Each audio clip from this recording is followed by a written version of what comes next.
Bonjour à toi, cher auditeur. J'ai le plaisir de vous retrouver pour la partie 4. On est dans la continuité de ce qu'on a vu plus tôt, où on avait vu le geste des cornes du diable pour sujet principal. On était passé de Tom Cruise à Macron, tout en voyant quelques petits sujets annexes, qui ont tous en commun, comme les vidéos précédentes, de comprendre que la partie émergée de l'iceberg est la continuité visible de quelque chose d'invisible, de beaucoup plus important et de beaucoup plus grand. Si effectivement nous ne pouvons pas voir directement l'invisible, on peut néanmoins en voir les effets. Certains artistes optent pour une expression beaucoup plus directe, en mimant le diable avec une ou deux mains. La forme change, mais pas le fond. Observez la dernière image de Britney, je l'ai placée à côté d'une autre photo d'elle, où elle fait le geste des cornes du diable avec les deux doigts. Elle fait les cornes en mettant les deux mains à la façon de Lady Gaga juste au-dessus. Je suis tombé sur une page du magazine Gala, pour ne pas le nommer, le bêtisier des stars, Britney Spears fait le lapin. Alors évidemment, je le comprends comme étant du second degré.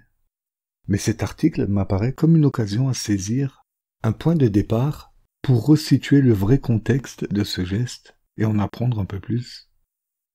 En visionnant la séquence, il est impossible de se dire qu'elle fait le lapin. Rien ne permet d'aboutir à une telle conclusion. La séquence est de mauvaise qualité, mais je vous laisse juger par vous-même.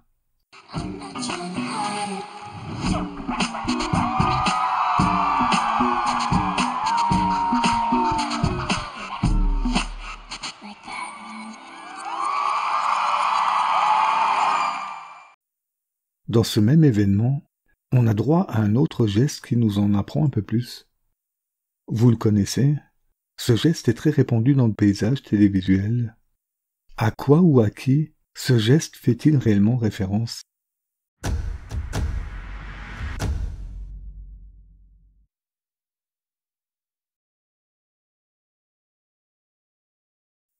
Donc là encore, on a droit à cette même gestuelle. Fait-elle le lapin? Les cornes nous suggèrent autre chose. Goldorak peut-être? Non? Ah bah oui, là, comme ça, c'est un peu plus clair. Vous verrez qu'elle est loin d'être la seule. En vérité, la gestuelle de Britney ne lui est pas propre. On a vu que Lady Gaga faisait exactement la même chose. Or, Lady Gaga, pour ceux qui la connaissent, est vraiment connue pour ses références aux cornes du diable.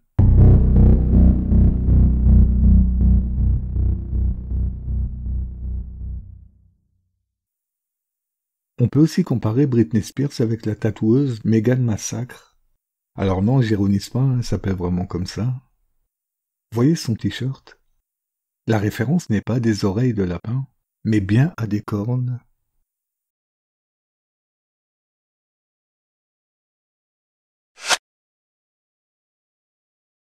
Là aussi, ce que fait Britney ne lui est pas propre. En voici la preuve.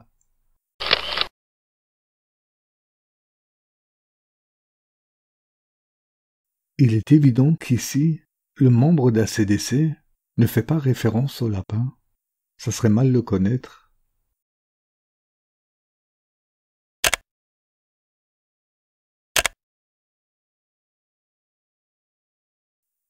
Rajoutons un autre exemple qui nous permettra d'y voir plus clair.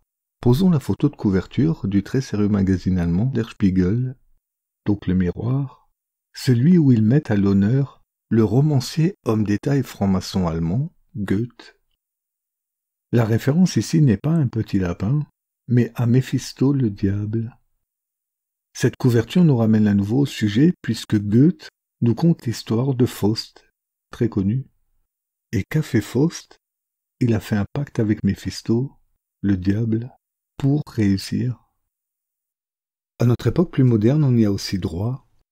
Par exemple, en 2007, dans une BD, on retrouve Peter Parker, alias Spider-Man, qui accepte de pactiser avec Méphisto le diable. L'histoire de la BD a été édulcorée. Il ne sera pas question de vendre son âme, mais plutôt d'accepter de renoncer à son mariage, en échange de quoi le démon va sauver sa tante. On peut aussi afficher une photo d'Hayley Williams, qui elle aussi ne laisse aucun doute à qui font référence les cornes qu'elle fait avec les doigts. C'est clair, comme de l'eau de roche. J'ai conscience que parfois j'insiste un peu avec les exemples ou que je me répète, mais j'y suis quelque part contraint, car j'ai appris au fil de mes discussions sur des forums d'échange que le déni a pour limite les arguments posés et répétés.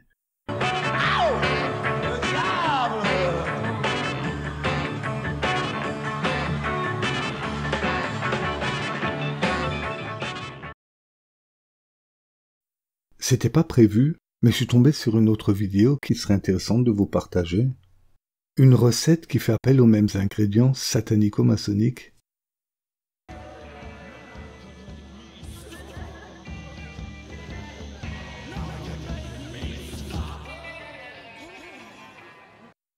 Ici, on voit que ce geste, le même qu'avaient fait Britney et d'autres célébrités, fait référence à Satan.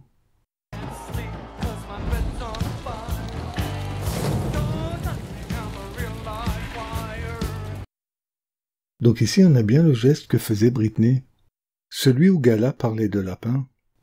Et pourtant, c'est pas le lapin qui est derrière lui. Petite parenthèse sur le Hellfire Club. Ce club, bon enfant de Stranger Things, nous ramène à nouveau à la franc-maçonnerie. Difficile d'aborder un sujet sans qu'ils y soient mêlés de près ou de loin. Quel est le rapport avec la franc-maçonnerie? Certains vont répondre que c'est à cause du doigt levé, l'index. Je dirais que c'est pas faux puisque oui, ce geste n'est pas anodin. Il fait effectivement référence à la franc-maçonnerie. On peut le voir ici où nous lisons « Grande main de loge maçonnique en bois sculpté ». On peut également le voir sur un site officiel maçonnique.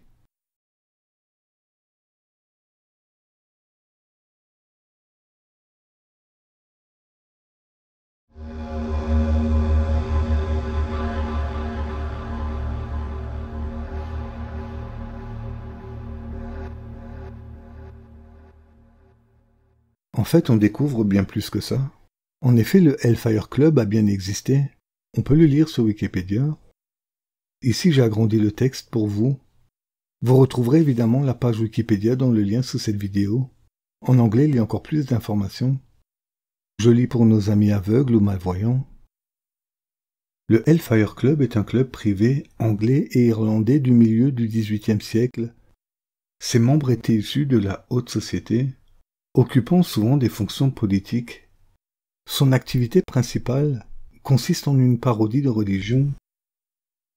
Donc ces gens puissants de la haute société ne trouvent rien d'autre à faire que de se réunir pour parodier la religion, comme s'ils n'avaient pas des choses plus importantes à faire. Donc vous voyez que pour ces gens, le spirituel est très très important. C'est pas quelque chose qu'ils mettent sous le tapis, c'est quelque chose qui les préoccupe. Pourquoi ne pas faire autre chose? Pourquoi se réunir et faire ça? Quel intérêt il y a à ça? Pourquoi est-ce si important pour eux? En fait, c'est simple. Le contexte de cette époque, on est dans le déploiement, l'émergence de la franc-maçonnerie. On peut lire la suite, vous le verrez. Le Hellfire Club est fondé en 1718 à Londres par le duc Philip Wharton, qui est par ailleurs l'un des premiers dirigeants historiques de la franc-maçonnerie, ayant été successivement grand maître de la première grande loge d'Angleterre, puis premier grand maître des francs-maçons de France. Ce gentleman's club satirique, le président supposé en était le diable, admettait les hommes et les femmes comme égaux, contrairement aux autres clubs de l'époque. Oui, ils admettaient les hommes et les femmes forcément, pour parodier la religion, tout le monde est invité. Au Jardin d'Éden non plus, il n'y avait pas de différence. Rajoutons que Philip Wharton est également à l'origine de la création de la première loge d'Espagne. Ainsi, on peut voir que le Hellfire Club fait référence à bien plus qu'à un club sympathique, gentillet de copains qui respire la sympathie des années 80. J'inviterai aussi tout contestataire, puisqu'on en trouve toujours, à aller consulter la page américaine Wikipédia du Hellfire Club, car oui, l'allusion de ce club maçonnique faite par Stranger Things y est officiellement reconnue. J'ai même vu que X-Men First Class y fait aussi référence. Alors pourquoi ce X-Men? On en reparlera un peu plus loin. Donc voilà, on peut fermer la parenthèse, bien qu'il y aurait certainement d'autres choses à développer sur ce club.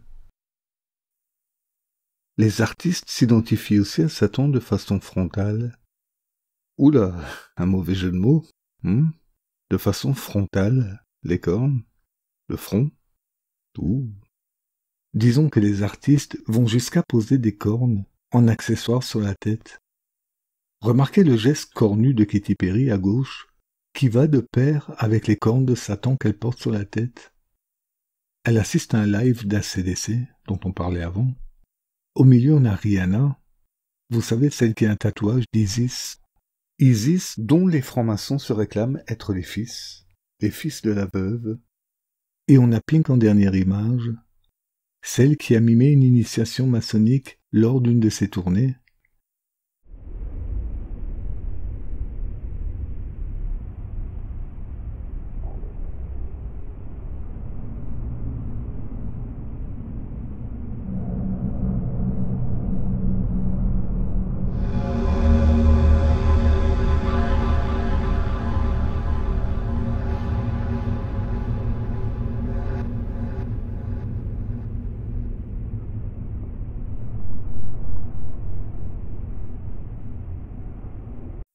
Avril Lavigne. Autre identification à Satan. Mariah Carey, qu'on ne présente plus. Je me demande comment Mariah Carey gère dans sa tête le fait de s'habiller en diable, car selon le témoignage de sa sœur, Mariah Carey a grandi dans un entourage pédosataniste. The Sun, un magazine très connu. L'étiquette du complotisme ne prendrait pas non plus ici. C'est sourcé. On est obligé de le rappeler. C'est pas facile de se construire dans un tel environnement. Elle doit avoir des traumatismes. En tout cas, Dieu lui a donné une belle voix.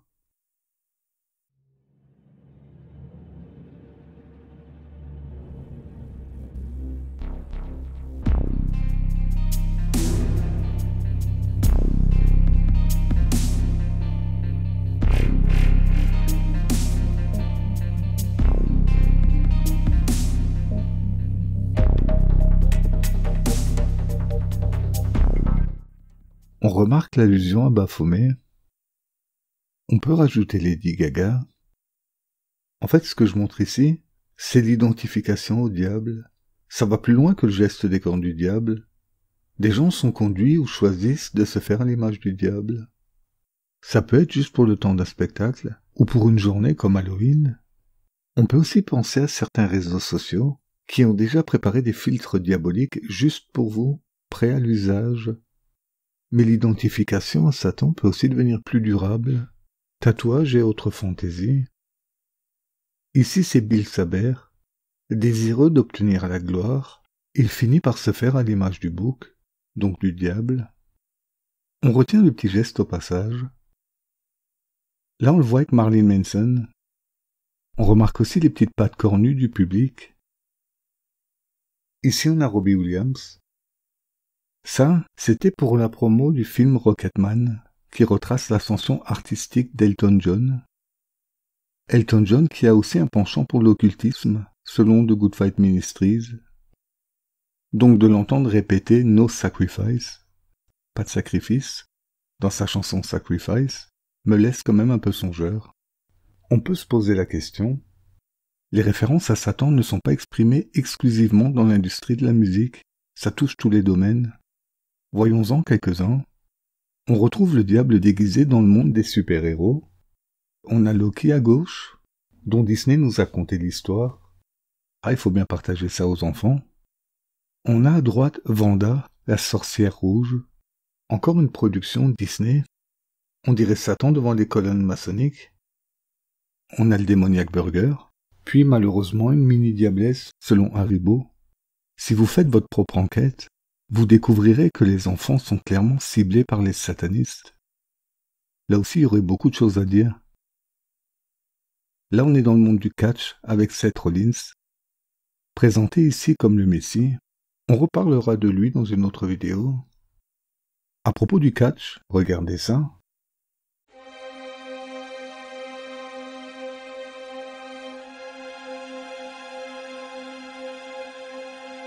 Des personnes ont pris le temps d'imprimer le symbole de la franc-maçonnerie et de l'incorporer dans le monde du catch.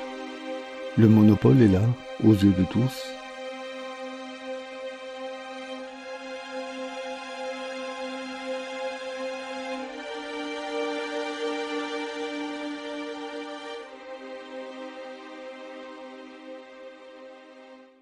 Ici, on est dans le monde du foot, chez nos amis les Belges, qui ont hérité le nom les Diables Rouges, après avoir été appelés Diables Blancs et Diables Noirs. Est-ce que vous le saviez? Comme quoi l'hésitation portait sur la couleur et non sur le diable. Chose ce faisant, le diable est devenu leur mascotte. En Angleterre, on a aussi le club Manchester United, surnommé Red Devils, donc les Diables Rouges. Là aussi, le diable est devenu leur mascotte. Quelle inspiration! Bonjour la créativité. Là, c'est un autre club d'Angleterre, le Crawley Town Football Club, également surnommé Red Devils. On a une autre représentation plus bas. Ah bah oui, c'est bien lui. Et sans surprise, le diable est aussi devenu leur mascotte. Bien entendu, j'ai pas fait tous les clubs d'Angleterre. Ce que je vous ai montré là, je l'ai trouvé en faisant une simple recherche. Juste pour illustrer mon propos. En Amérique, à Phoenix City, en Alabama, on a aussi des Red Devils pour le football américain. À Chicago, on en trouve d'autres. Remarquez la citation qu'on peut traduire par « Diable rouge une fois, diable rouge toujours ». Alors, j'ai pas été exhaustif, j'ai pas fait des grandes recherches. Il existe forcément d'autres exemples. Comme je l'ai dit, c'était juste pour illustrer mon propos. Si vous êtes fan de foot, j'espère que vous aurez su faire la part des choses. Qu'il n'était pas ici question de diaboliser le foot, ou un club, ou des joueurs, ou des fans. Je voulais simplement montrer que ce domaine précis n'échappe pas non plus à la corruption généralisée, comme s'il était impossible de composer sans le diable. En fait, je suis secours uniquement pour grappiller des points pour pouvoir rentrer dans l'équipe des Sun Devils. Alors...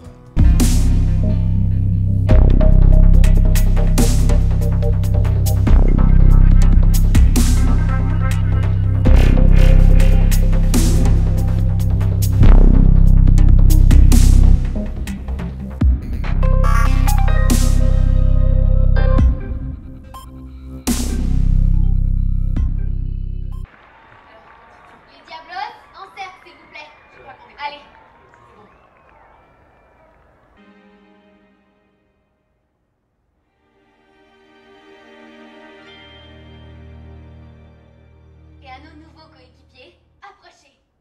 1, 2, Diablos! Ouais. Ok, Diablos à 3, ok? 1, 2, Diablos! Allez tout le monde, je vous entends! Diablos à 3. 1, 2, Diablos! Et même chose dans la publicité.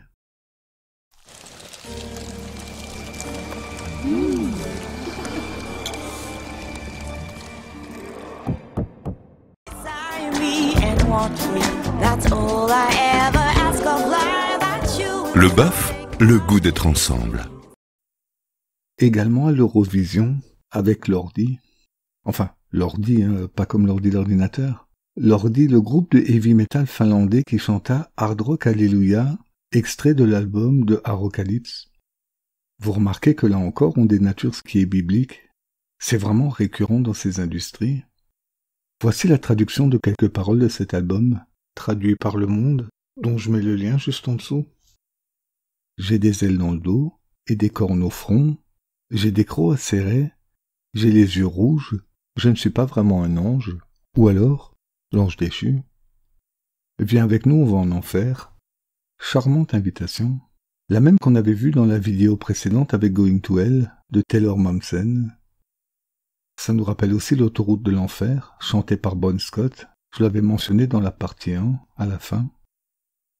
Avec un titre pareil, Hard Rock Hallelujah, on comprend pourquoi ils ont été faits gagnants, que ceux qui se croient perdants face à eux prennent conscience qu'ils ne le sont pas. Comprenez ce qui se passe autour de vous. En 2021, une chanteuse de Chypre chanta El Diablo, donc le diable. Son message satanique suscita la protestation. Heureusement, j'allais dire. Vous pouvez le vérifier sur France TV, c'est sourcé comme d'habitude. On va poursuivre avec les mangas. Là aussi, ça devrait vous mettre la puce à l'oreille. Comment se fait-il qu'il y ait autant de références sataniques dans des œuvres japonaises? N'est-ce pas une autre culture? Pourquoi retrouver là-bas le même arrière-plan spirituel qu'ici en Occident?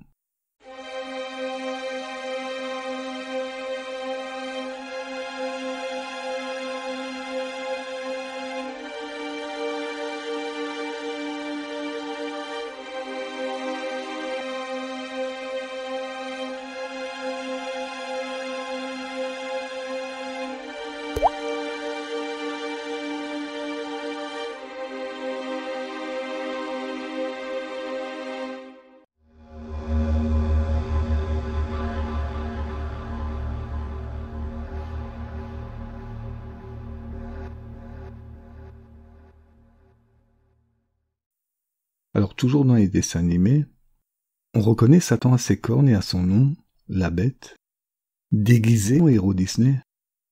Voilà comment façonner dans le cœur des petites filles l'identification au prince charmant à l'image de Satan. Sympa. On voit que certains se soucient des enfants. Le sujet de La Belle et la Bête me contraint à ouvrir une parenthèse, qui est un autre indice dans cette enquête de ce qui se joue en arrière-plan. N'avez-vous jamais remarqué comment les industries ont souvent créé une relation sentimentale entre une femme et un monstre? On peut citer King Kong. En 1933, on voit King Kong en train de déchirer la robe de la femme qui laisse entrevoir le vêtement qu'elle porte en dessous.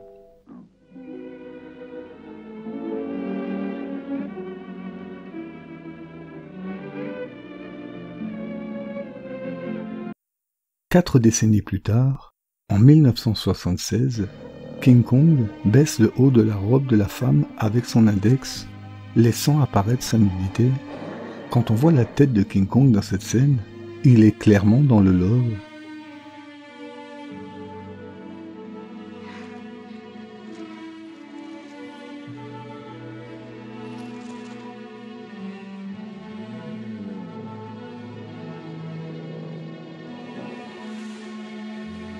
Un autre exemple est assez parlant. On est en 1954 avec le film L'étrange créature du lac Noir. On voit ce qu'on appellerait vulgairement un homme-poisson, qui serait plutôt un amphibien humanoïde, porter de l'intérêt à une femme.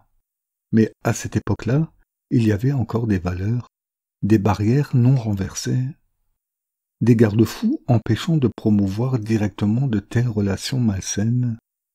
Malheureusement, ce ne fut que partie remise. Le conditionnement télévisuel, opéré au fil des décennies, grignota les cœurs et les consciences, préparant la société à la réception de ce concept satanico-pervers avec le film La forme de l'eau. Pour ceux qui n'ont pas vu le film, sachez qu'il y a bien plus qu'un baiser interspécimen. Inconcevable hier, réalisable aujourd'hui. On comprend pourquoi le film a été récompensé du Lion d'Or et également de 4 Oscars en 2018, dont celui du meilleur film. Mon point de vue, c'est que leur récompense et leur distinction ne devraient pas être l'objet de convoitise. Ce ne sont en réalité que les bons points de leur industrie, et ces bons points ont pour valeur que ce qu'ils récompensent, à savoir ici la perversion. En effet, par définition, la perversion désigne dans un sens général une inclinaison à des conduites considérées comme déviantes par rapport aux règles et croyances morales d'une société. Également Oscar du meilleur réalisateur, Guillermo del Toro, celui qui a réalisé Le Labyrinthe de Pan, un autre cornu, avec lequel on peut faire un pont vers Baphomet. Si on ouvre la page du bouc de Mendes, on lit que le bouc de Mendes est un des noms donnés à la représentation de Baphomet. Et en dessous, on lit dans la partie symbolisme du bouc que le dieu Pan fait partie des représentations les plus communes, donc comme Baphomet, tout en citant le film de Del Toro à titre d'exemple. Là on voit le réalisateur Guillermo del Toro, c'est celui de gauche. Oui, je sais, c'est bon, hein, c'était juste une petite blague. Il est également réalisateur de Hellboy, un démon rouge aux cornes coupées, qu'on retrouve aux côtés d'un autre homme-poisson, semblable à celui de La forme de l'eau, nommé Abraham Abbé Sapien. Et là aussi, comme pour La Belle et la Bête, King Kong et la forme de l'eau, une romance a été créée entre une femme et un monstre.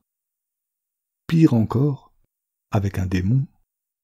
Je poursuivrai ce sujet dans une prochaine vidéo de cette série, si Dieu le veut, et vous verrez qu'ils ont atteint leur but, et que ça ne s'arrête pas juste à la romance entre une femme et un substitut de Satan. Je ferme la parenthèse et je poursuis avec le monde des BD.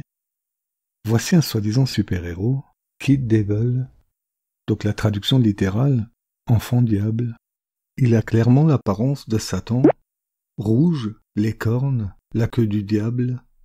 Encore une fois, où est la créativité là-dedans? C'est quoi le but?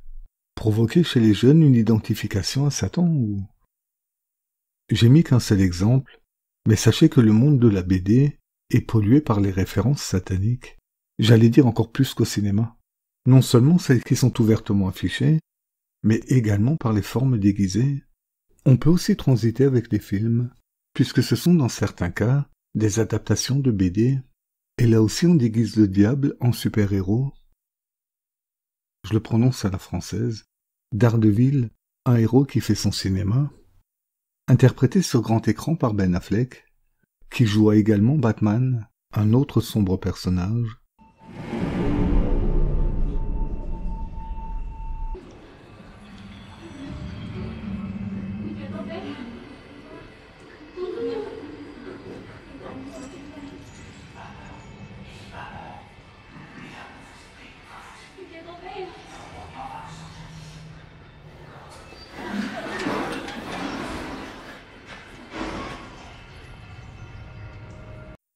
On aperçoit à droite la mini-fourche de Satan dans le rôle du trident d'Electra. C'était juste pour souligner que l'allusion à Satan et à sa fourche a été remarquée. Le film contient des allusions au diable. Ici, à 3 minutes 49, on a une scène montrant Daredevil accroché au pied de la croix. Alors oui, c'est un petit côté blasphémateur, en référence à la croix du Christ. Et c'est pas un hasard, c'est un concept qu'on retrouve ailleurs. Ici, à 13 minutes 53, on lit Jack the Devil, Murdoch. Et comme vous le savez, The Devil signifie le diable. Et Jack Murdoch, c'est le père de Matt Murdock, donc le père de celui qui deviendra Daredevil. Le panneau annonce un match de boxe dans le film. Là, à 15 minutes 29, on voit le père boxeur qui vient de remporter son match. La traduction Netflix dit Jack le démon Murdoch. Mais le mot anglais devil signifie diable.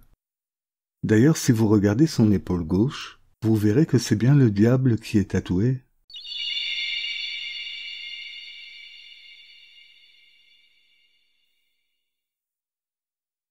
Là, à 15 minutes 47, on voit le futur Daredevil qui porte le vêtement de boxe de son père. On comprend ainsi l'origine diabolique du futur héros. Ici, à 20 minutes 39, on a un plan sur la canne d'aveugle de Daredevil. Il la serre fortement dans cette séquence. L'effigie que vous voyez, c'est celle du diable. On le voit mieux 40 secondes après. À 21 minutes 19, on va la pivoter. Donc on le voit, c'est le diable. À 32 minutes 19, dans un café, on voit à gauche Daredevil dans son identité publique, un avocat aveugle. Et en face de lui, il y a son ami qui ignore son identité secrète. Et cet ami lui dit, à propos du vengeur masqué, « Tu verrais son portrait », tout en regardant l'illustration suivante. On voit Daredevil avec de grandes cornes. Une autre représentation du diable. Ici, à 43 minutes 51, on voit Daredevil sur un toit, dans son costume de diable, parmi des statues d'anges. Il est cadré en sorte qu'il a toujours son apparence de diable, mais avec les ailes dans le dos. On a donc l'ange déchu. On est dans la dernière séquence du film. Un journaliste ayant renoncé à publier un article sur la vraie identité de Daredevil sort de son lieu de rédaction et lève les yeux au ciel. Enfin, pas tout à fait. Le voici en train de regarder Daredevil sur le toit d'en face. Puis Daredevil entame son monologue de fin. Je veille dans les ténèbres, à jamais dans les ténèbres, un démon gardien. Voilà le mot de la fin. Voilà ce qu'on transmet aux téléspectateurs. Que dire de plus? Daredevil, c'est le diable. À jamais dans les ténèbres. Un démon gardien. Toujours dans les films, passons à un autre exemple. Ici, on a Hellboy, qu'on vient de survoler. J'ai volontairement accentué sur Hell pour évoquer son origine. Voyez comment certaines personnes ont tenté ici de faire passer Satan pour un super-héros, un modèle auquel les jeunes peuvent s'identifier. Des figurines sont aussi mises à disposition. Les enfants pourront jouer. Ça donnera quelque chose du genre « Moi, je suis Batman, et moi, je suis Hellboy, je suis plus grand et plus fort que toi. » Ok, je plaide coupable, je me suis lâché un peu. Mais bon, vous avez compris le principe. Satan apparaît aussi dans les X-Men. Ici en rouge, c'est Azazel, qui apparaît la première fois dans X-Men le commencement. X-Men First Class en anglais. Le nom Azazel est pris de la Bible, qui le cite à 4 reprises dans l'Ancien Testament, plus précisément dans le livre du Lévitique. Dans ce film à 12 minutes 44, on voit Mystique en train de se regarder dans le miroir. Jusque-là, ça semble normal, mais observez attentivement son front. On a l'impression de voir la tête de Baphomet. Peut-on vraiment croire à une coïncidence lorsqu'on considère tout le temps passé pour réaliser ce visage détaillé? X-Men nous propose une deuxième version du diable. Ah, ils sont gentils, hein, mais qui, lui, lutte pour le bien. Il s'agit de Diablo, le fils de Mystique et d'Azazel. Ces personnages fictifs, basés sur une entité bien réelle, ont été intégrés dans les BD avant l'adaptation au cinéma. Tous les supports de propagation sont utilisés, tant qu'à faire. Voici ce que dit Wikipédia à propos d'Azazel. Son nom est inspiré du démon biblique Azazel. À droite, on a alias Azazel, Satan. Le nom est lâché. Cet X-Men, c'est Satan. On nous dit plus bas que les personnages du film ont été adaptés en figurines par Diamond Select Toys. On va voir ça. Vous aurez remarqué que c'est comme pour Hellboy qu'on a vu avant. On voit ici Beast, donc la bête, un autre nom du diable, et Azazel. Que peut-on ajouter à ça? Quand j'ai commencé à faire cette vidéo et que j'étais tombé sur ce site, on pouvait voir Azazel passer en tête lorsqu'on survolait l'image avec le curseur de la souris. Entre-temps, ils l'ont retiré, mais j'avais fait une sauvegarde de l'image qui apparaissait. On vient de voir que Satan est dans les X-Men, mais sachez que dans la bande dessinée, le monde des X-Men comptait Lucifer comme personnage. Vous pouvez le vérifier sur Wikipédia. J'aime bien le début de la phrase qui dit « Lucifer est un personnage fictif ». Mais bien sûr. On lit en bas à droite, dans l'encadré, que ce personnage a été créé par Stan Lee, très connu. On nous apprend également que la première apparition de Lucifer dans les X-Men se fait dans le numéro 9 du premier volume en 1965. On aperçoit en bas de la BD Lucifer face à face avec Charles Xavier. On lit Lucifer, ce qui nous permet de transiter vers les séries, vers un second Lucifer. Prime exclusive, mais bien sûr. On voit que les cornes lui sont affectées. Là, ce sont les ailes sombres de l'ange déchu. L'ombre est bien celle du diable. À gauche, on a bien la gestuelle maçonnico-satanique. Et c'est intéressant car cela donne raison à William Schnabelen, ancien franc-maçon de haut grade et ancien sataniste, qui disait que l'œil de la franc-maçonnerie était en réalité l'œil de Lucifer. Et à droite, on a la confirmation de ce qu'on avait vu dans la vidéo précédente. Ce geste fait bien référence aux cornes du diable. Alors ici, on a l'identification directe avec le diable. I am the devil, donc je suis le diable. J'ouvre une parenthèse pour vous faire remarquer qu'avec ces concepteurs, Lucifer, c'est le diable. En effet, qui est le diable mentionné ici? C'est Lucifer qu'on voit. Sachez que dans la série, Lucifer s'identifia au diable. On a dû se voir quelque part. Lucifer Morningstar. Lucifer Morningstar, vous voulez dire? Le diable, tout à fait, oui. Dites-moi, quel est votre plus grand désir? On veut retrouver une âme, bla bla bla, le monde va s'éteindre. Mais dis-moi, c'est très biblique, John. La parole du diable est quelque chose de sacré, donc je vous donne cette carte. Arrivé au purgatoire, vous aurez un temps limité. Une fois que la photo se sera complètement effacée, nos âmes seront définitivement perdues, bla bla bla. et piégées dans l'éternité à jamais, donc je vous recommande de ne pas traîner. On doit se grouiller en tout cas, cette carte a déjà commencé à s'effacer. Quand on pactise avec le diable, on sait jamais dans quoi on s'embarque. Allons voir où travaillait Nash. Ouais, c'est par là.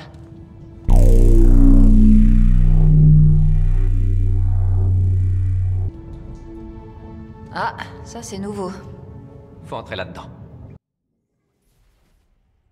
La croyance de ceux qui sont à l'origine de la série n'est pas celle de ces quelques personnes qui s'évertuent à nous faire croire que Lucifer et le diable ne sont pas la même entité.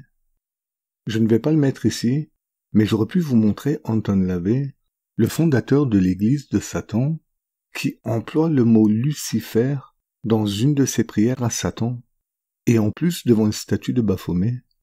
Comme quoi pour lui c'est la même entité. Ces gens qui ont un réel pouvoir d'influence sur vous et moi conçoivent Lucifer comme étant le diable, donc le conçoivent autrement que ces quelques personnes qui sont toujours en train de dire « Mais non, c'est pas vrai, c'est pas le même, nanani, nanana ». Pour la majorité des chrétiens, Lucifer ou le diable, c'est la même entité. Te voilà tombé du ciel, astre brillant, fils de l'aurore. On retrouve bien le terme Lucifer dans la Vulgate de saint Jérôme, au IVe siècle. En Luc 10-18, on a bien, Jésus leur dit « Je voyais Satan tomber du ciel, comme un éclair ». On a bien une chute du ciel d'une entité brillante, l'astre brillant, l'éclair, Satan. Et on trouve les références à l'éclair dans l'industrie du cinéma, également chez les satanistes. On voit ici sur Anton LaVey. On aurait pu souligner que le diable dans le récit biblique, ou Lucifer dans d'autres récits, sataniques, maçonniques et autres, ont en commun d'être l'entité qui apporta la connaissance à l'homme originel. Cette identification au diable, I am the devil, n'est pas un cas isolé. Il s'agit ici de la série Daredevil, je prononce à la française encore une fois. L'identification à Satan est devenue leur slogan ici. Encore une fois, où est le sens artistique là-dedans? Vous voyez dans un même domaine, donc ici les séries, on retrouve les mêmes choses, comme pour le foot avant avec les Diables Rouges. C'est très révélateur de ce qui se passe en arrière-plan. Notez au passage la moquerie contre la croix. On glisse l'œil diabolique dans la croix, alors que Daredevil est aveugle. Là c'est pas mieux, le masque de Daredevil, qui n'est rien d'autre que l'effigie de Satan, sa représentation, est déposé volontairement sur la croix. Il y a une volonté de salir, de pervertir. Ça me rappelle aussi le logo de la boisson Monster, où la croix est dissimulée dans la lettre O. Vous voyez, c'est pareil. On mélange la croix avec un monstre. Ce n'est pas fait par accident, c'est un concept. Le diable ne peut pas s'empêcher d'attaquer Jésus. Au cours de vos recherches, vous verrez que c'est récurrent. Quand on regarde Daredevil, on voit le diable.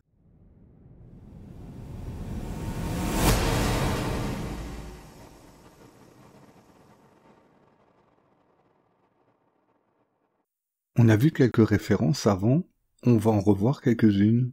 D'ailleurs, le nom Daredevil est tout aussi révélateur. Pourquoi vous me l'avez pas dit avant qu'on se batte? Fallait me demander avant d'essayer de me botter Oh, le je cul. suis désolée, j'ai bêtement supposé que le gars habillé en diable était le méchant. Ouais, c'est vrai. Réaction logique.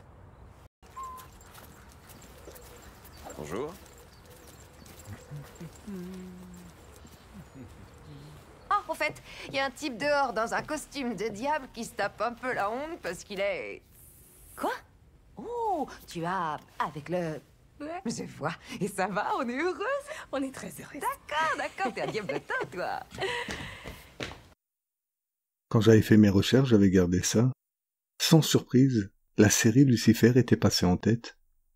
Les fans de Lucifer se sont battus pour lui. À 2 reprises, la série a été sauvée, entre guillemets. Alors qu'est-ce qu'on lit? Lucifer est enfin de retour sur Netflix. Le Seigneur des Enfers a fait un comeback très chaud qui a énormément plu aux fans. L'humour est souvent employé pour injecter des modes de pensée, corrompre les cœurs, et ça marche très bien, on le voit ici. Il faut ouvrir les yeux maintenant, car une fois de l'autre côté, ça sera trop tard. Crisis on Infinite Earths. On avait vu des extraits de Lucifer avant. En fait, Lucifer a été inclus dans un crossover, dans une histoire qui mélange plusieurs séries de super-héros, Arrow, Flash, Supergirl, Batwoman, etc. Satan devient à nouveau un super-héros, à l'instar de Diablo dans X-Men ou de Hellboy. On retrouve toujours ce fil conducteur du projet en arrière-plan. Les moyens sont déployés pour rendre l'ennemi sympathique. Cette même sympathie mensongère que les Rolling Stones prônaient. Il est intéressant de mentionner au passage la partie inspiration de cette chanson sur Wikipédia. Au départ appelée The Devil Is My Name, cette chanson chantée par Mick Jagger est une allusion au diable, dont le chanteur revêt directement le costume. L'allusion au diable est ainsi reconnue. Remarquez le titre de départ, The Devil Is My Name. On retrouve sous ces mots une autre identification à Satan, comme c'était le cas pour Daredevil et Lucifer. I am the devil is my name. Dans le monde réel, le diable n'est pas sympa. Il ne correspond pas à l'image enjolivée par Hollywood. Non, il n'est ni un super-héros, ni un prince charmant, ni un beau gosse sympathique, plein d'humour. Tout est fait pour vous tromper et vous habituer sournoisement à lui ouvrir vos cœurs. Ne tombez pas dans ce piège. Comprenez, observez ce qui se passe dans ce monde et ouvrez les yeux. Le diable est pire que n'importe quel personnage de film d'horreur. J'allais dire qu'il est même pire que tous les personnages réunis en une personne. Pire que dans les cauchemars. C'est un menteur, un homicide, un lion cherchant à dévorer. Si Dieu ne l'empêcherait pas, il ferait un carnage. Ce qui est plutôt ironique dans la mesure où certains se permettent de dire « si Dieu existerait, nanani, nanana ». Moi je vous dis, si Dieu ne l'empêcherait pas, ça serait un carnage. Certains artistes, probablement inspirés, vont au-delà de la sympathie en composant des chansons d'amour pour le diable. Oui, vous avez bien entendu. Il s'agit du groupe Eagles. Vous vous rendez compte qu'il existe des gens qui poussent des fans à chanter ça ? À chanter une chanson d'amour pour le diable. Cette chanson nous rappelle malheureusement le drame du Bataclan, car la fusillade éclata au son de cette chanson, Kiss the Devil. Toujours dans les séries, voyons un autre exemple, Swamp Thing, une série qui est sortie en 2019 sur Prime Video. Le thème du monstre des marais, ayant des sentiments pour une femme, est repris ici. Mais ce que j'aimerais vous partager, c'est une scène secondaire en marge de l'histoire principale. Saison 1, épisode 9 à 23 minutes 50. La voici.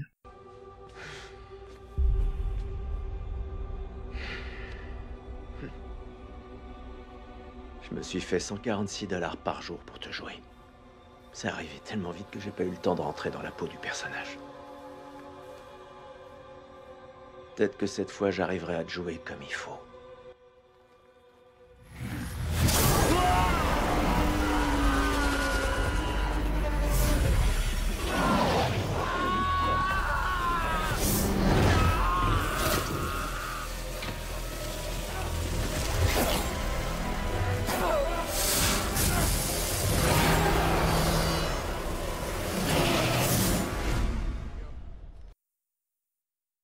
Après le Red Devil, on a ici le Blue Devil, le diable bleu. L'identification est clairement mentionnée dans cet extrait. Dans l'épisode, une fois devenu le diable bleu, il va sauver ses amies captives. Là aussi, les choses sont inversées. Dans la vraie vie, celui qui tient captif les gens, c'est le diable, par le péché notamment, et pas l'inverse. Donc on a de nouveau un autre diable présenté en gentil super-héros. De qui se moque-t-on? Les références au pacte existent aussi dans cette série. Alors on a vu que des personnes soucieuses d'alimenter nos divertissements, à nous les pauvres éponges assoiffées, ont mis sur pied des œuvres médiatiques qui ont pour vocation de nous présenter Satan sous les traits d'un super-héros. Alors, pour une fois, on ne peut pas en dire autant des francs-maçons. Peut-on imaginer qu'un jour ils oseraient nous les présenter comme des héros? Bah, en fait, oui, c'est déjà fait. Voyez par vous-même. Je crois que la franc-maçonnerie va être de plus en plus appropriée à l'avenir. Le monde se globalise de plus en plus, et cela va faire prendre conscience aux francs-maçons de leur mission, de leur responsabilité et de leur obligation d'apporter la lumière. D'autres pensent que le vieil ordre des francs-maçons n'a rien d'un sombre empire du mal, mais s'apparente davantage à une ligue de super-héros combattant pour la lumière. La franc-maçonnerie, en tant qu'initiatrice de l'évolution de la connaissance et de la capacité de l'individu à devenir meilleur, peut être perçue comme une sorte de force du bien, un système de justice secret, si on veut. Ou comme un groupe de guerriers Jedi cherchant à enseigner à des individus comment maîtriser la force afin de se connecter à quelque chose de plus grand qu'eux-mêmes. Appelez-les Jedi, appelez-les comme bon vous semble. Personnellement, je pense que les francs-maçons ont une obligation, celle de combattre les ténèbres, car les ténèbres emportent tout ce qui fait la singularité de l'être humain dans cet univers. Si on ne se bat pas pour la lumière, ce sont les ténèbres qui triomphent à la fin. Ici, je suis obligé de souligner que si le diable et les francs-maçons sont présentés comme des super-héros, ce n'est évidemment pas le cas de Jésus, qui est constamment insulté, moqué, rabaissé. La vraie foi n'a rien à voir avec cette mascarade où des gens suivent aveuglément un messie de pacotille. Comment Guy obtient-il ces images? C'est le petit bonhomme clouté. Passons à un autre domaine. On trouve des références à Satan également dans le monde de la cuisine, avec Hell's Kitchen, la cuisine de l'enfer. Ça nous rappelle le quartier de Daredevil. Notez aussi le trident à droite entre Hell's et Kitchen. Alors qu'est-ce qui a marqué? Is no angel. Il n'est pas un ange. Bah, il est quoi alors, avec ses ailes sombres? Un démon? Bingo! L'identification au diable est claire ici. Comme c'est étrange, le monde de la télévision, ceux qui ont de l'influence, tentent à chaque fois de faire passer les croyants pour des abrutis, quand ils évoquent Dieu, mais ils ne peuvent pas s'empêcher d'incorporer le diable dans leur concept. C'est toujours pareil. Ils sont anti-Dieu et pro-Satan. Dans la mode, on y a aussi droit. Donc voilà un corps nu, ici avec le mannequin col mort, et là avec Jesus Luz. Donc voilà, la créativité là aussi laisse à désirer. Grace Jones, très connu dans les années 80. Voilà, on voit les petites cornes. À gauche, on a Naomi Campbell. Et à droite, on a un modèle difficile à identifier. Alors j'en profite au passage pour rappeler que Naomi Campbell a une maison en forme d'œil d'Horus. On retrouve aussi le diable dans les marques et les logos. Dainese est le nom du fondateur italien de cette entreprise, Lino Dainese. Je cite cet exemple car je suis passé devant une boutique de cette marque, et ma première impression en voyant ce logo était de voir le diable. Mon impression fut confirmée par le site web de cette entreprise. C'est incroyable. On peut leur laisser qu'ils ont été francs, comparé à d'autres. Ils reconnaissent que le logo a pour origine un démon. C'est écrit à droite. On nous dit même que ce démon symbolise le dynamisme et la rébellion. N'est-ce pas Satan le premier qui s'est rebellé? Les représentations démoniaques ne laissent place à aucun doute. En plus, on observe que tous les logos contiennent les cornes. Remarquez le logo en bas à droite. Sa construction me fait penser à Baphomet, au symbole de Baphomet, dans la mesure où les mains qui tiennent le cercle partent en pointe. Si vous cliquez sur l'onglet Journal, vous allez être dirigé vers une page où on pourra lire en haut à gauche, en majuscule rouge, Demone Rosso. On le voit également dans l'URL, donc l'adresse, le lien de la page. Demone Rosso en italien se traduit en français par démon rouge. Les choses sont claires. Là, c'est un site qui propose des moulages en plâtre de la vache qui rit. Alors, je ne sais pas pour vous, mais pour ma part, j'ai vraiment l'impression de voir le diable, rouge avec les cornes. J'ai vraiment le sentiment qu'on se moque de nous. Voyons quelques marques de bière. À gauche, on a Mephistopheles. C'est le nom du diable qu'on a vu avant dans Faust. Après, on a le fameux 666, donc la marque du diable. Puis on voit Satan raide, encore un autre diable rouge. En poursuivant sur la droite, on a la bière du démon. Et sans surprise, on a aussi droit à Lucifer. Donc ça confirme ce qu'on a vu avant. Pour ces gens-là, Satan ou Lucifer, c'est le même. Remarquez les petites bouteilles Belzébuth tout en haut. Vous ne trouvez pas qu'elles ont un aspect de boisson pour enfants? Du moins la rose ou la bleue. Leur site web fait également référence au diable. Vous voyez? Officiellement, la page se veut ludique.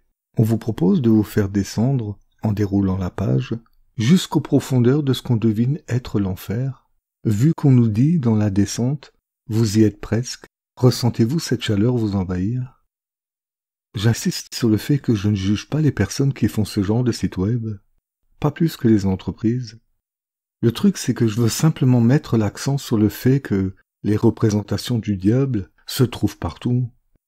Ça, c'est un fait. J'observe que ceux qu'on appelle communément les gens du monde prônent assez souvent qu'il faut rejeter Dieu, Jésus ou la Bible, en prétextant que ce sont des sornettes, qu'on veut débarrasser la terre de tout ça. Mais dans les faits, ces mêmes personnes sont incapables de faire ce qu'elles préconisent aux autres. Elles ne peuvent pas se débarrasser du diable. D'où vient cette incapacité? Et quelle est la source d'inspiration de ces produits similaires qu'on retrouve aux quatre coins du monde? Ce sont des questions sérieuses qui méritent notre attention. C'est plus important que de savoir qui a cassé avec qui a trompé qui, dans telle ou telle émission dite de télé-réalité. Ici, je ne voulais pas m'étendre sur toutes les bières, car je voulais garder la ligne conductrice de cette vidéo, la bière étant juste un petit sujet annexe, mais entre-temps, je suis tombé sur plusieurs choses que je voudrais vous partager, donc je vous ferai une petite vidéo bonus sur les bières. C'est aussi valable pour d'autres sujets que j'aborde en bref, et qui peuvent être développés un peu plus, ultérieurement. Poursuivons avec les boissons. On a par exemple Hell Energy Drink, qui est une boisson énergisante. Il y en a d'autres aussi. Je me rappelle aussi dans les années 80, quand j'allais au Super U, c'était en Alsace, où on voyait sur l'étiquette d'une limonade, en grand, en bleu ciel, le 666. Peut-être que certains d'entre vous s'en rappellent. Je viens de retrouver l'étiquette sur Internet.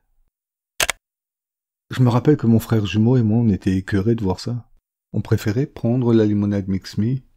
À cette époque, j'étais loin d'imaginer que j'en reparlerais quelques décennies plus tard. Avec les bouteilles, on peut transiter sur les sauces. Certains estiment que le mieux pour représenter le piquant, apporté généralement par le piment, c'est l'effigie du diable.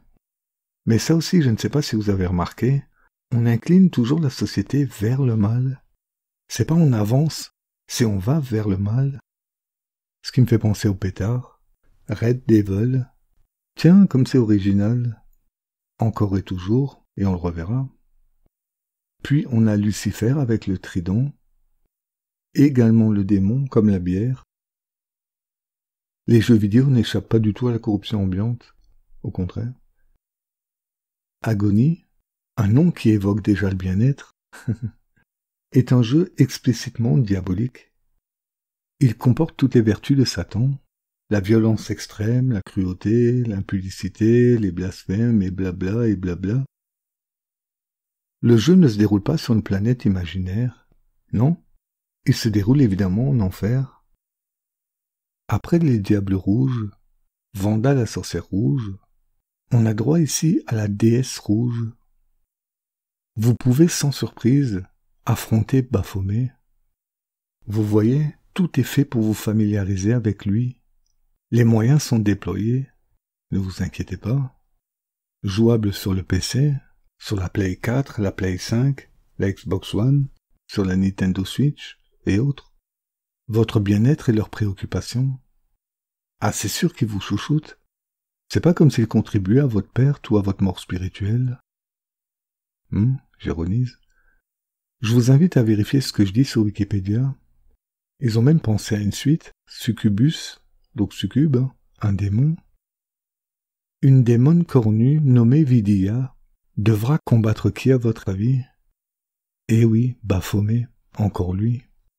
Vous avez remarqué qu'on leur donne même des petits noms, Vidiya, histoire de mieux nous familiariser avec.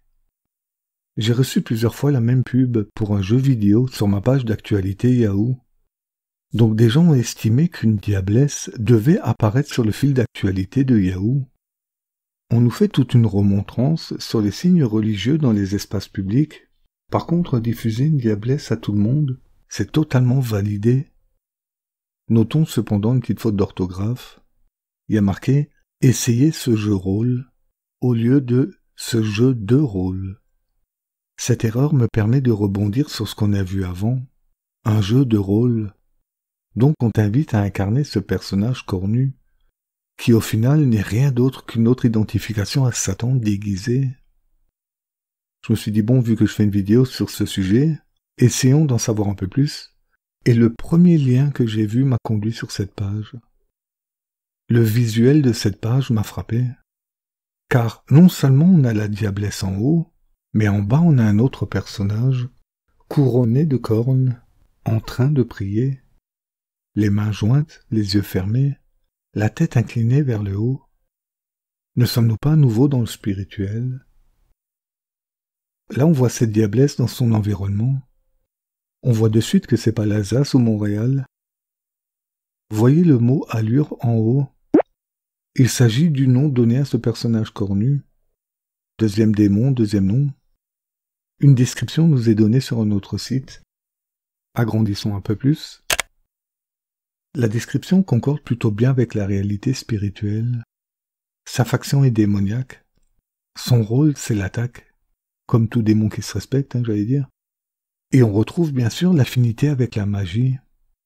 J'aimerais rebondir ici sur un détail qu'on a survolé. Comme je vous ai dit, j'ai reçu cette invitation sur mon fil d'actualité Yahoo. Plusieurs hypothèses expliquant l'origine de ce nom pour la société sont avancées. Les deux créateurs de cette société prétendent avoir repris ce nom de créature imaginaire dans les voyages de Gulliver.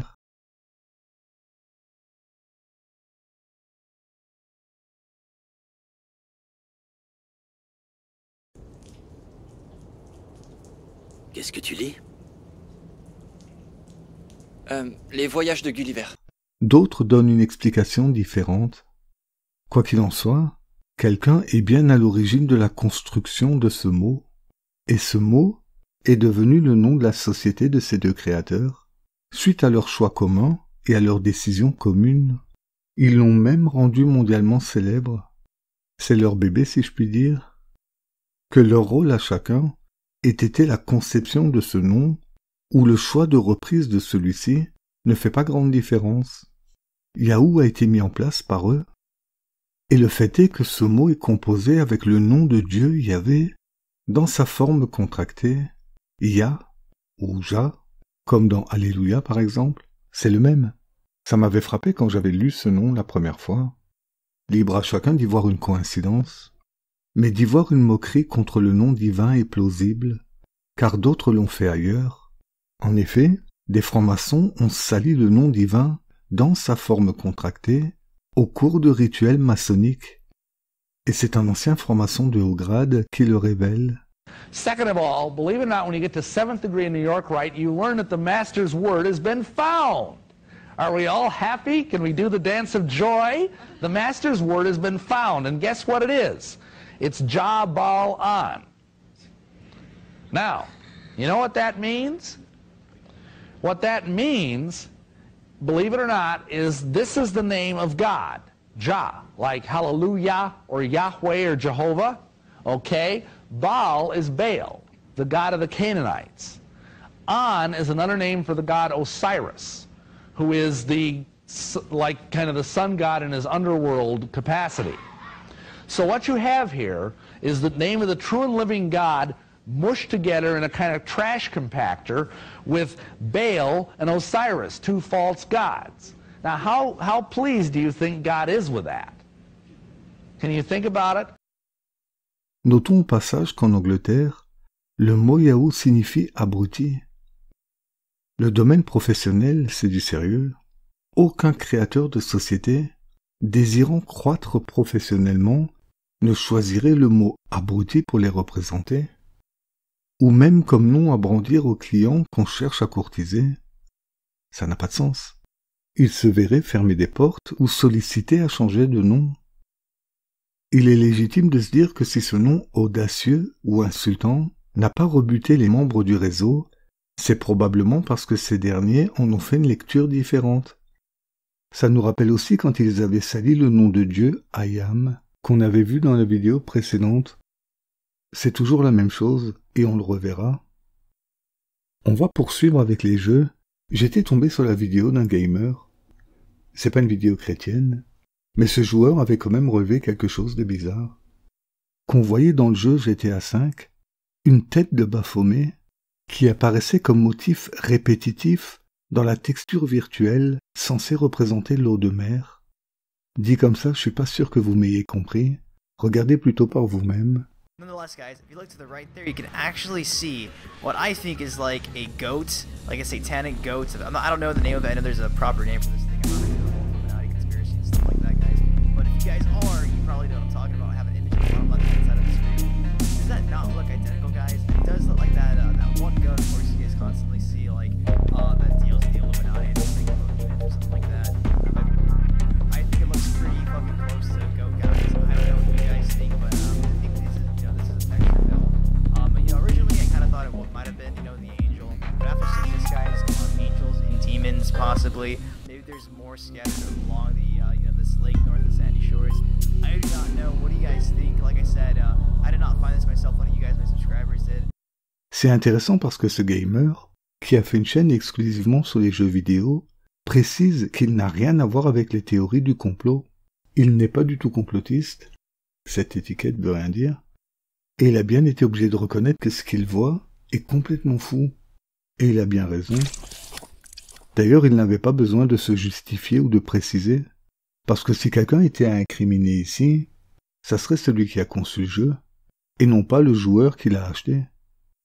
Pourquoi le concepteur a décidé d'incorporer une tête de Baphomet? Là aussi, c'est quoi le but? Ce dessin est le fruit d'un travail, d'autant qu'il est répété dans la texture. Et c'est quelque chose qui a été fait quand même de façon déguisée. Pourquoi? Anton LaVey, le sataniste par définition, se déguisait aussi en diable. Rendez-vous compte que le fondateur de l'église de Satan, qui est un sataniste revendiqué, était dans cette démarche d'assimilation à Satan, à l'instar des célébrités, des mascottes et des jeux de rôle. Le satanisme est vraiment répandu, beaucoup de façon dissimulée. Je crois que c'est plus un secret pour personne. Hollywood est imbibé de ce satanisme. On peut aussi mentionner Maleficent d'Angelina Jolie. Ah, Disney, toujours là pour le bien de vos enfants. Maléfique, le pouvoir du mal. Angelina Jolie dans un conte démoniaque. La référence au démon est sans ambiguïté. Et pour cause, on croirait vraiment voir Lucifer, porteur de lumière, ange déchu aux ailes déployées. Satan s'invite chez vous. Vous qui avez regardé la vidéo précédente, vous vous rappelez de l'influence de la télé dont parlait Anton LaVey? Eh ben voilà. Voyez par vous-même où nous sommes conduits dans ce monde. Sympa pour la construction des enfants en quête de modèles. Là aussi, tout est fait pour une identification à Satan. Anton LaVey, qui était lié au monde de la télé, avait annoncé à quoi elle servirait, Et regardez aujourd'hui où nous en sommes. Vous voyez? Réalisez un peu ce qui se passe. Vos enfants sont conduits à votre insu à ressembler à Satan, tout comme à ses serviteurs. Le satanisme est exporté et importé dans vos vies. Vous le verrez encore dans une autre vidéo. Et on voudrait nous faire croire que le diable n'existe pas. Le même stratagème contre vos enfants est mis en place sous la fête déguisée d'Halloween. Autre occasion créée pour susciter une nouvelle identification à Satan. Pour ceux qui ne l'ont pas fait, faites vos recherches sur Halloween et vous verrez.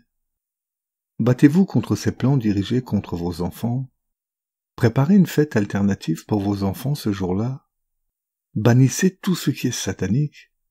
Ils n'en seront que plus heureux. Et vous aussi. Regardez ce vieux drap. Et moi, regardez. Je suis le diable. Je suis le diable. Donc les cornes font bien référence à celles de Satan. Voici un article où l'église anglicane de Londres présente ses excuses pour avoir accueilli un défilé à la gloire de Satan. Mannequin avec des cornes, croix inversée, dit l'article. Ce défilé satanique avait lieu dans un décor maçonnique. On voit l'œil au centre, les deux colonnes, le compas évidemment, la truelle, la lettre G comme dans les loges maçonniques, etc. Tout ça dans l'église.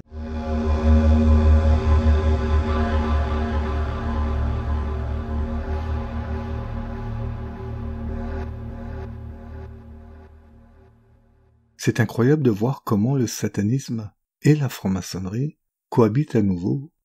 Vous voyez, on n'est pas dans le conspirationnisme, mais dans le factuel. Ici, les satanistes et les francs-maçons tentent et arrivent pour le coup à pervertir ce lieu consacré à Dieu. Autre exemple du même genre, Espagne, un archevêque s'excuse après un tournage inapproprié dans une cathédrale. Je sais que certains vont dire à juste titre que l'Église, ce n'est pas les bâtiments mais des personnes. Elle est spirituelle, ce sont les chrétiens. Ce qui est vrai, mais disons que pour ces gens-là, les satanistes, les francs-maçons, c'est la volonté de pervertir ce qui est censé être consacré à Dieu. Pour conclure avec les cornes, on trouve une confirmation de poids venant directement des satanistes.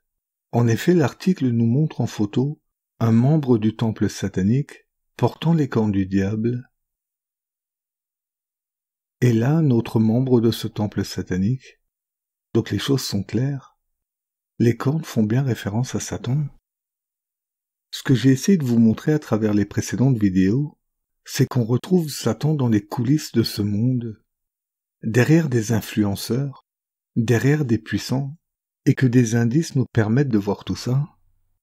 Après avoir évoqué les pactes avec le diable et les performances inspirées, je vous ai brièvement parlé du geste des cornes du diable, puis des cornes ici, et autres identifications à Satan, voulant vous montrer l'attachement pour le mal, pour Satan, qu'ont des hommes et des femmes influencés et influenceurs, des modèles pour certains, comme Anton LaVey, Sammy Davis Jr., Angelina Jolie, Robert Johnson, Bob Dylan, le prince Harry, le président Emmanuel Macron, Johnny Hallyday, Christian Bale et bien d'autres.